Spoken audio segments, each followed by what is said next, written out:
दोस्तों नमस्कार, मैं कमल कुमार न्यूज़ 7 इंडिया में आपका स्वागत है। लखनऊ के अलीगंज के कोचिंग सेंटर में भीषण आग लग गई। आग में 15 घरों के चिराग बुझ गए। आग लगने की घटना शॉर्ट सर्किट से हुआ। कई छात्र नीचे भी कूद गए।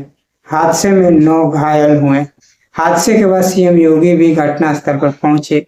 रक्षा मंत्री भी घटनास्थल पर पहुंचे। जांच के लिए एसआईटी गठित की गई। 7 दिन में रिपोर्ट मांगी गई है। उत्तर प्रदेश की राजधानी लखनऊ के अलीगंज स्थित 3 मंजिला इमारत में आग लगने से कोचिंग सेंटर और एनिमेशन कोर्स करने वाले 15 छात्र छात्राओं की जलकर मौत हो गई। कुछ गंभीर रूप से झुलस गए। जान बचाने के लिए बिल्डिंग से कूदे छात्र घायल हो गए। गंभीर रूप से झुलसे और घायल 9 छात्र छात्राओं को अस्पताल में भर्ती कराया गया। हादसे की सूचना मिलते ही मुख्यमंत्री और योगी आदित्यनाथ अलीगढ़ का दौरा छोड़कर वापस आए और घटनास्थल का मुआयना किया। रक्षा मंत्री राजनाथ सिंह ने भी दिल्ली से लखनऊ पहुंचकर घायलों की हालचाल जाना। शॉर्ट सर्किट और एसी का कंप्रेसर फटने के कारण आग लगने की आशंका जताई जा रही है। अलीगंज के सेक्टर डी स्थित बिल्डिंग के ग्राउंड फ्लोर पर पेट शॉप एंड पहली मंजिल पर पेट शॉप मालिक का वेयर हाउस है। दूसरी मंजिल पर 3D एनिमेशन ट्रेनिंग सेंटर और गेमिंग जोन के साथ 12वीं तक के विद्यार्थियों की कोचिंग चलती थी। पुलिस के मुताबिक दोपहर करीब 2:30 बजे वेयर हाउस में अचानक आग लग गई। चंद मिनटों में आग पूरी बिल्डिंग में फैल गई। बिल्डिंग में मौजूद कई लोग विकराल हुई आग के बीच घिर गए। दूसरी व तीसरी मंजिल पर मौजूद छात्र भीतर ही फंस गए। सूचना पर पहुंची पुलिस और दमकल टीम के साथ एसडीआरएफ ने बचाव कार्य शुरू किया, लेकिन तब तक देर हो चुकी थी। करीब 2 घंटे चले रेस्क्यू के दौरान 1500 बाहर निकाले गए। झुलसे छात्रों को अस्पताल में भर्ती कराया गया। इनमें से कई की हालत गंभीर है। हादसे के वक्त मुख्यमंत्री योगी आदित्यनाथ अलीगढ़ में जनसभा को संबोधित कर रहे थे। सूचना मिलते ही मुख्यमंत्री सभा छोड़कर तुरंत वापस आए। उनके निर्देश पर प्रमुख सचिव गृह Sanjay Prasad, DGP Rajeev Krishna, DG fire Sujit Pandey, police आयुक्त अमरिंदर सेंगर समेत तमाम अधिकारी मौके पर पहुंचे। देर रात तक राहत बचाव कार्य जारी था। प्रधानमंत्री नरेंद्र मोदी और मुख्यमंत्री योगी आदित्यनाथ ने घटना पर दुख व्यक्त किया और प्रधानमंत्री ने जान गंवाने वाले बच्चों के परिजनों को 2-2 लाख रुपए और घायलों को 50-50 हजार की आर्थिक मदद देने की घोषणा की है। सीएम योगी आदित्यनाथ ने मृतकों के परिजनों को 5-5 लाख रुपए और घायलों को 50-50 हजार रुपए के मुआवजे की घोषणा की है। मुख्यमंत्री योगी आदित्यनाथ ने अलीगंज में आग लगने से कई छात्र छात्राओं की मौत के मामले में दोषियों पर सख्त कार्रवाई करने का निर्देश दिया है। अलीगढ़ का दौरा बीच में रद्द कर राजधानी वापस आए सीएम सीधे घटनास्थल पर पहुंचे और राहत कार्यों का जायजा लिया। उन्होंने अधिकारियों से हादसे की जानकारी लेने के बाद दोषियों पर कड़ी कार्रवाई करने की निर्देश दिए। सीएम घटनास्थल से सीधे किंग जॉन चिकित्सालय विश्वविद्यालय केजीएमयू पहुंचे और घायलों से भी आग लगने के कारण और घटना के बारे में पूछा। घायलों के परिजनों को हर संभव मदद का आश्वासन दिया गया। केजीएमयू प्रशासन को घायलों के समुचित इलाज का निर्देश दिया। कुलपति प्रोफेसर सोनिया नित्यानंद ने सीएम योगी को घायलों के इलाज के बारे में जानकारी दी।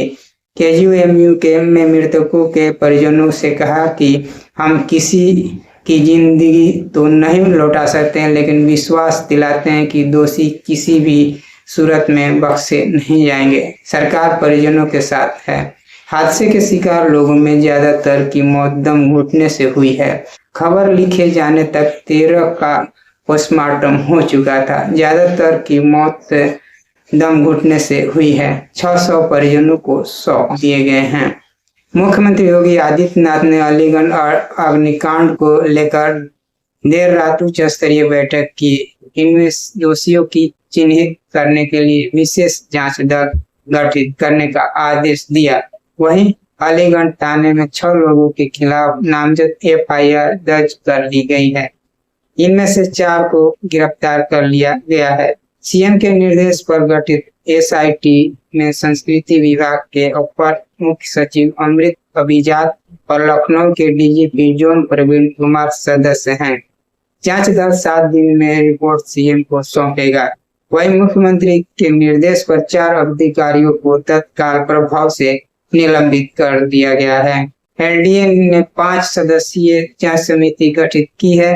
इनकी रिपोर्ट के बाद अन्य अफसरों पर भी गाज गिर सकती है। सोमवार रात पुलिस ने बिल्डिंग के मालिक मदियगंज निवासी वीरेंद्र प्रसाद शुक्ला, अलीगंज निवासी पेंट शॉप के मालिक रामकृष्ण उपाध्याय, एनिमेशन सेंटर के संचालक बालागंज निवासी कृष्ण जायसवाल और किराएदार सुरेश कुमार साहू निवासी केशव नगर अमड़िया गांव के गिरफ्तार कर लिया। वहीं एफआईआर में नामजद आरोपी वीरेंद्र शुक्ला और सुरेंद्र शुक्ला की तलाशी जारी है। संयुक्त पुलिस आयुक्त कानून व्यवस्था बबलू कुमार के मुताबिक पुरानिया चौकी बाज शुभम तिवारी के तहरीर पर 6 नामजद और अन्य अज्ञात के खिलाफ बीएनएस की विभिन्न धाराओं में केस दर्ज किया गया है। लखनऊ में कोचिंग संस्थान की बिल्डिंग में आग लगते ही स्थानीय लोगों ने शोर मचाना शुरू कर दिया। फौरन दमकल विभाग को कॉल कर मदद मांगी गई। बार बार कॉल करने के बाद भी फायर ब्रिगेड समय से नहीं पहुंची। दमकल विभाग को मौके पर पहुंचने में 40 मिनट लग गए। इसके कारण आग ने विकराल रूप लिया। देखते ही देखते आग पूरी बिल्डिंग में फैल गई। दमकल के देर से पहुंचने पर स्थानीय लोगों ने नाराजगी जताई। शुरू में एक दमकल पहुंची, जिसके बाद उच्च अधिकारियों को अग्निकांड की विकराल स्थिति के बारे में बताया गया। मामले की गंभीरता को देखते हुए शहर के सभी फायर स्टेशन से दमकल की गाड़ियां मंगाई गई। बिल्डिंग में फंसे लोगों को निकालने के लिए हाइड्रोक्लोरिक प्लेटफॉर्म भी बुलानी पड़ी, जिससे पहुंचने में देर हुई। लापरवाही ऐसी थी कि एम्बुलेंस भी समय पर नहीं पहुंची। स्थानीय लोगों का आरोप है कि 102 हेल्पलाइन नंबर पर फोन किया गया तो कॉल उठाने वाले ने कहा कि आप 108 नंबर पर फोन करें। यही नहीं, 108 नंबर के कर्मी 102 पर कॉल करने के लिए कह रहे हैं। इससे काफी देर तक एम्बुलेंस भी नहीं पहुंच पाई। काफी देर के बाद उच्च अधिकारियों ने मामले का संज्ञान लिया तो बड़ी संख्या में एम्बुलेंस को रवाना किया गया। देर रात तक एम्बुलेंस घटना स्थल पर खड़ी रही। राजधानी में सोमवार को अब तक का सबसे बड़ा अग्निकांड हुआ, जिसमें सबसे ज्यादा लोगों ने जान गंवाई है। इससे पहले राजधानी में SSJ international hotel, Virat hotel और होटल लेवाना स्वीट्स में अग्निकांड की बड़ी घटनाएं हो चुकी है। राष्ट्रपति ने कहा, अग्नि दुर्घटना में लोगों की मृत्यु अत्यंत दुखद है। मैं शोक संतप्त परिवारों के प्रति हार्दिक संवेदना व्यक्त करती हूँ। साथ ही घायलों के शीघ्र स्वास्थ्य लाभ की कामना करती हूँ। पीएम मोदी ने कहा, हादसा बहुत दुखद है। पीड़ित परिवारों के प्रति मेरी संवेदना है। घायल जल्द ठीक हो।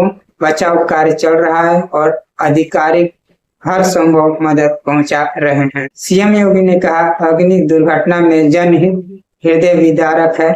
मेरी संवेदना शोकाकुल परिवारों के साथ है। प्रभु श्री राम से प्रार्थना है कि दिवंगत आत्माओं को शांति तथा घायलों को शीघ्र स्वास्थ्य लाभ प्रदान करें। दोस्तों बस इतना ही। फिर अगली वीडियो के साथ हाजिर होंगे। नमस्कार।